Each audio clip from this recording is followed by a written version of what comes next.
Assalamualaikum warahmatullahi wabarakatuh.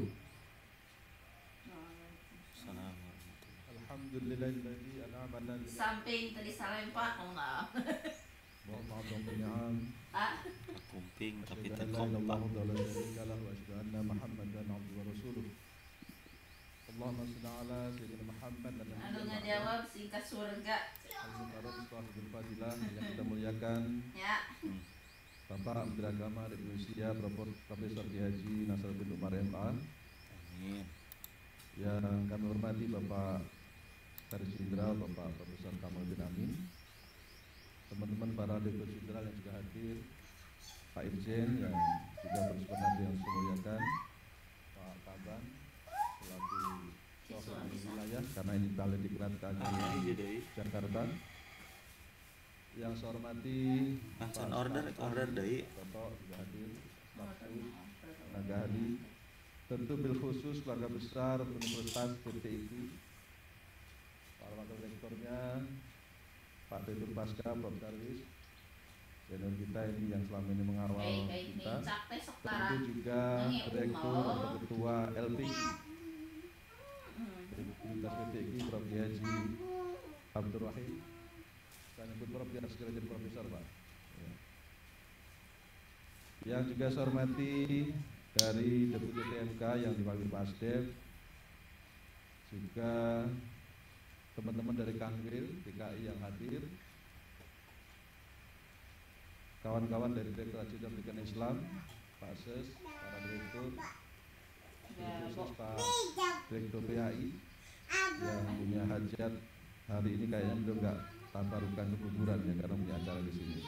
Kita doakan mudah-mudahan acara ini acara yang akan memberikan dampak yang sangat luas karena bagaimana kita ketahui Pak Menteri ada 252.000 guru PAI, tentu jumlah yang sangat besar.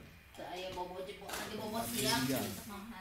Berada di sekolah itu merupakan guru-guru yang binaannya secara langsung di bawah Pak Menteri, yang penugasan sehari-harinya dikelola oleh Pak Direktur PAI. Dari 252.000 itu ada yang diangkat oleh kita Kemenak, ada yang diangkat oleh provinsi, ada juga yang diangkat oleh dari Kemendikbud atau dulu Kemendikbud. Tentu varian guru-gurunya ini macam-macam. Mungkin ada yang kemampuan baca Qur'annya di atas rata-rata. Apa? Atau bahkan di bawah rata-rata. Menurut Bentar. BPS data terbaru lebih dari 40% Bentar. ditemukan adanya ketidaktuntasan baca Quran. Artinya kita tidak ingin menyebut buta huruf Quran, tapi ada masalah dengan pembacaan Quran.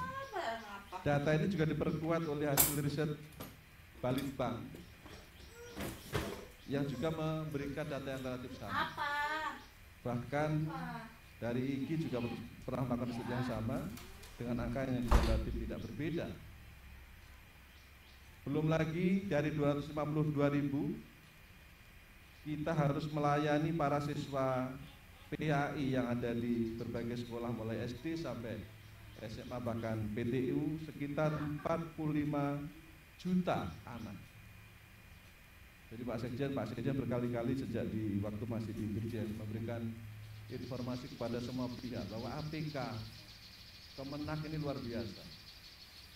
Jumlah layanan gurunya mendekati 1 juta, gabungan antara GTK dan PAI. Siswanya baru siswa PAI adalah 45 juta. Ini belum bicara santrinya. Tetapi sekali lagi ini yang belum mendapatkan porsi yang fairness terutama dari anggaran negara, dan Pak Menteri secara khusus sempat viral sempat menyampaikan ini. Karena itu tentu kami di Pendis sedang mengawal dengan monetisasi Pak Menteri. Rasionalitas APK itu akan tercermin nanti dengan berapa idealnya kebutuhan anggaran kita. Anggaplah kalau misalnya anggaran sekarang 600 triliun, pendidikan itu 20%, berarti ini sekitar berapa itu? 120 triliun. dan berapa kemenang.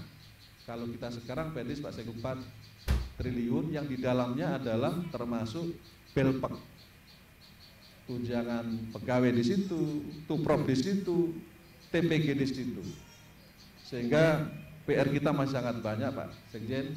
Makanya Pak Sekjen merintahkan kami semua di PNS agar mengawal rancangan undang-undang Sisdiknas, dan ini Pak Munir ini kita jadikan panglimanya Pak. Karena yang paling vokal Pak Munir. Mungkin karena doa kuburannya agak kenceng ya.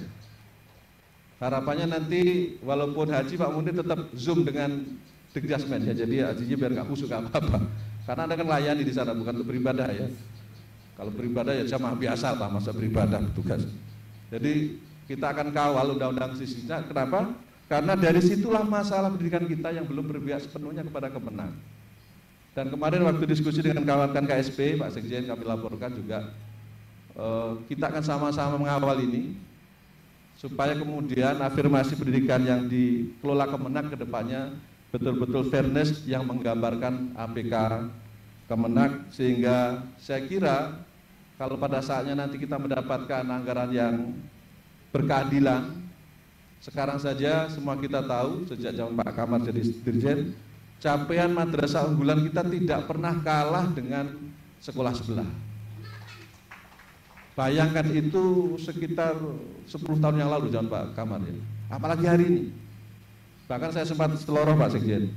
Kita ini kalau face to face, apple to apple dengan kementerian sebelah, maksudnya apple to apple itu negeri dengan negeri, itu kita berani fighting.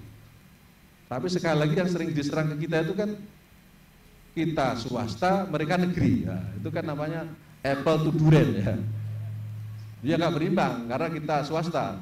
Di tempatnya Pak Supradi banyak swasta, di tempatnya Bu Jin banyak swasta, di tempatnya Pak Prof Nengah juga sama. Tapi kalau kita apple to apple, kita berani fighting bahwa madrasah negeri kita di atas rata-rata mereka di semua jenjang. Karena itu pada saatnya nanti Pak Menteri akan bersama Presiden sedang dijadwalkan untuk PHCT, dan beliau sudah memberi arahan kepada kami agar nanti agendanya di IC Pak Sekjen. Kalau nanti sepulang beliau dari Tanah Suci, agenda itu dilaksanakan, saya kira Pak Menteri punya kesempatan untuk menunjukkan bahwa IC sudah di atas sekolah unggulan sebagaimana arahan Pak Presiden di Asta Citanya. Pak Menteri yang kami hormati, tentu baca tulis Quran merupakan mandatori yang menjadi core value-nya Kementerian Agama, lebih-lebih guru PAI yang mereka tugasnya mengawal seluruh anak-anak PAI yang ada di sekolah. Dan semua kita tahu dengan 45 juta anak ini, kedepannya pasti di antara mereka bukan sekedar jadi menteri agama.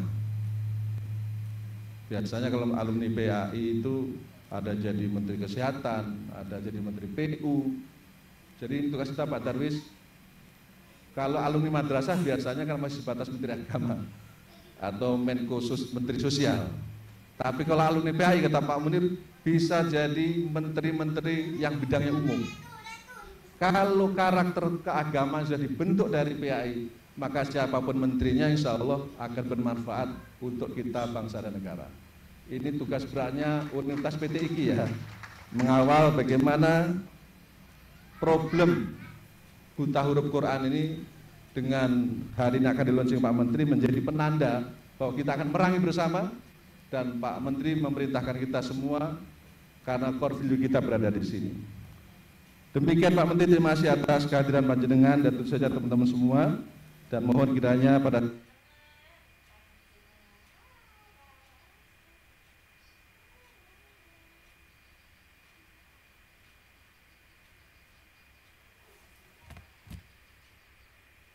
saatnya memberikan arahan, mengerang skop. Cakep. Tapi skop untuk kelas bangunan mini. Cakep. Ini kick off bukan sembarang kick off, tapi kick off tuntas baca Quran PAI. Wallahumma fiq ila muthariq. Wassalamualaikum warahmatullahi wabarakatuh. Waalaikumsalam warahmatullahi wabarakatuh.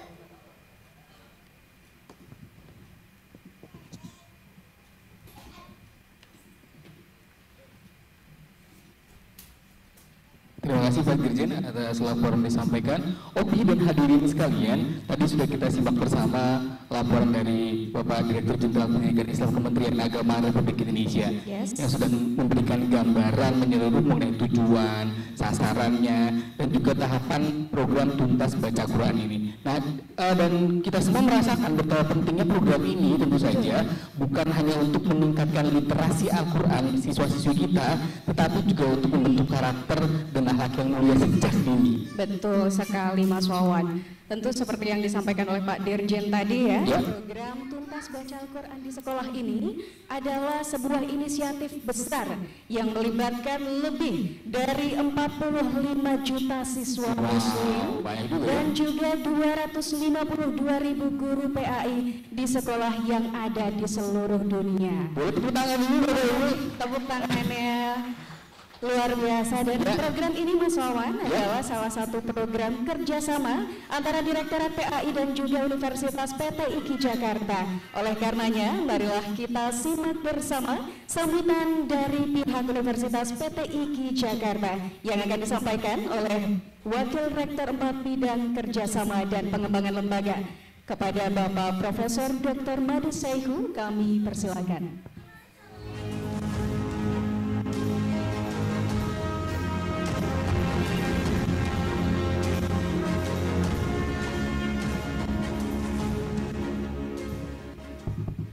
Bismillahirrahmanirrahim. Assalamualaikum warahmatullahi wabarakatuh. Alhamdulillahirabbil alamin wa bihi nasta'inu ala umuri dunya waddin. Wassalatu wassalamu ala asrafil anbiya'i wal mursalin sayyidina Muhammadin wa ala alihi wa ashabihi ajma'in, amma ba'du. Yang sama-sama kita muliakan Bapak Menteri Agama Republik Indonesia Profesor Dr. Kiai Haji Hasan Umar MA, yang kami hormati Bapak Sekretaris Jenderal Kementerian Agama Republik Indonesia Bapak Dirjen Pendidikan Islam, yang saya hormati Deputi Menko PMK Bidang Koordinasi Peningkatan Kualitas Pendidikan Republik Indonesia, yang kami hormati Dirjen GTK Kementerian Pendidikan Dasar dan Menengah, yang kami hormati para staf khusus, para staf ahli, tenaga ahli Kementerian Agama Republik Indonesia, Bapak Kepala Badan yang saya hormati, para Direktur Jenderal di lingkungan Kementerian Agama RI, Direktur Agama, Kebudayaan, Pemuda dan Olahraga, Kementerian PPN dan Bappenas, para Direktur di lingkungan Direktorat Jenderal Pendidikan Agama Islam Republik Indonesia, Kepala Kantor Wilayah Provinsi Daerah Khusus Jakarta beserta jajarannya, Direktur Pasca Sarjana yang hari ini hadir, Ketua Wakil Rektor Universitas IKI Jakarta yang hari ini hadir, Ketua LTTIKI Universitas IKI Jakarta yang hari ini hadir, Ketua Badan Diklat Jakarta, dan para guru, para pengawas sekolah provinsi daerah Jakarta, baik yang hadir secara offline maupun yang hadir secara online. Bapak Ibu sekalian, Pak Menteri yang saya hormati, pertanyaannya adalah kenapa harus PTIKI? Kalau kita kembali kepada sejarah, MTQ pertama kali itu dilaksanakan tahun 1968 di Makassar. Lalu MTQ kedua dilaksanakan di Bandung tahun 1969. Nah, di MTQ ketiga pada tahun 1970, di situ Pak Harto, Presiden waktu itu, mengamanahkan kepada Menteri Agama pada saat itu, yaitu Bapak Kiai Haji Muhammad Dahlan, agar Al-Quran ini tidak saja dilombakan, agar Al-Quran ini tidak saja dikompetisikan. Maka dari itu Pak Harto mengamanahkan agar Kementerian Agama membangun satu lembaga tinggi yang khusus mengkaji, mendalami, dan menjadi sebuah lembaga khusus untuk menghafal Al-Quran. Dari situ kemudian ada 3 serangkai yang menginisiasi berdirinya PTIKI. Pertama, Kiai Haji Muhammad Dahlan, Menteri Agama pada saat itu seorang birokrat, mengajak 2 temannya yang juga tokoh nasional. Pertama, seorang akademisi yaitu Profesor Dr. Ibrahim Hussein dan Kiai Haji Zaini Miftah, pembesar Istiqlal pertama di Indonesia. 3 tokoh inilah yang kemudian hasil rapatnya, hasil bincang-bincangnya, hasil kalau bahasa kita sekarang hasil ngopi-ngopinya menciptakan perguruan tinggi yang kemudian perguruan tinggi itu diberi nama Perguruan Tinggi Ilmu Al-Quran atau PTIQ Jakarta. Jadi, kenapa harus PTIQ? Karena PTIQ merupakan anak kandung dari Kementerian Agama.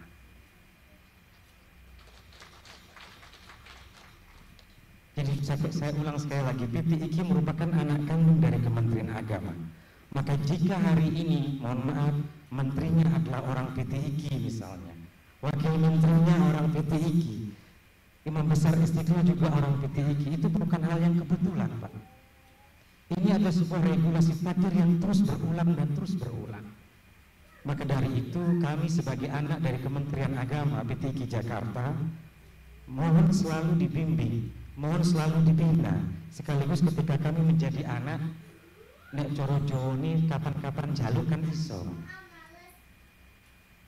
Kira-kira begitu ya Pak ya. Jadi kami mohon dibimbing, mohon dibina, sekaligus kami minta nasihat, dan sekali waktu ketika kami minta sesuatu kepada Kementerian Agama, ya mohon diijabah Pak Kepala Badan. Kenapa demikian? Karena ini kita merupakan satu ikatan keluarga. Itu yang pertama. Lalu yang kedua, kerjasama yang kita lakukan dengan Direktur PAI dalam hal ini Pak Munir, sudah kita komunikasikan sejak bulan Juli tahun 2024 Pak. Ini sudah lama prosesnya. Kita terus mengadakan kegiatan, kita terus berbicara, kita terus membahas bagaimana pelaksanaan kegiatan, dan hari ini adalah kick off di mana PTIQ menjadi salah satu aktor yang berusaha untuk meneguhkan kembali sekaligus menjadi penjaga gawang Al-Quran di Indonesia. Jadi melalui Direktorat PAI, Kementerian Agama hari ini berusaha untuk membumikan Al-Quran, untuk melangitkan manusia, melangitkan guru-guru pendidikan agama Islam yang ada di Kementerian Agama, melangitkan peserta didik yang ada di lingkungan Kementerian Agama. Bapak Ibu sekalian yang saya hormati, memang tak ada gading yang tak retak. Kami tentu selaku mitra pendamping dari Kementerian Agama tentu memiliki beberapa kekurangan-kekurangan. Nah, kekurangan-kekurangan yang dimiliki oleh seorang anak, maka pasti orang tua akan menutupinya, maka pasti orang tua akan memperbaikinya. Baik, itu saja yang dapat kami sampaikan. Mudah-mudahan kerjasama ini bisa berlangsung permanen, bisa berlangsung selamanya. Pak Munir, mohon izin, tidak hanya berlaku 2 tahun, tapi kalau bisa diperpanjang sampai 15 tahun. Saya kira itu yang dapat saya sampaikan. Saya mengikuti para pembicara sebelumnya, Pak Dirjen yang menutup dengan pantun, maka izinkan kami dari PTIQ juga berpantun, Pak. Sudah cakep ya Pak? Ya. Sungguh indah kota Jakarta, karena di dalamnya ada Istana Presiden. Jika kami dari Universitas PTIQ Jakarta banyak salah-salah kata, mohon dimaafkan 100%. Wallahul muwaffiq ila aqwamit thoriq. Wassalamualaikum warahmatullahi wabarakatuh. Waalaikumsalam warahmatullahi wabarakatuh.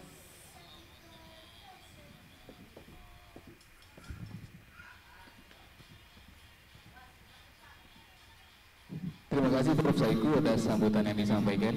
Dan Haji Nisa kayaknya udah serius banget Pak Mik, kayak tegang aja gitu. Kita perlu relax jenak kayaknya lagi ya, sebelum kita mendengarkan arahan kick off program Tuntas Baca Quran di sekolah ini. Mari bersama kita saksikan tarisaman persembahan dari siswa-siswi SD 01 Menteng Jakarta Pusat yang merupakan sekolah presiden Amerika ke-44 Barack Obama. Baik Bapak Ibu yang kami hormati.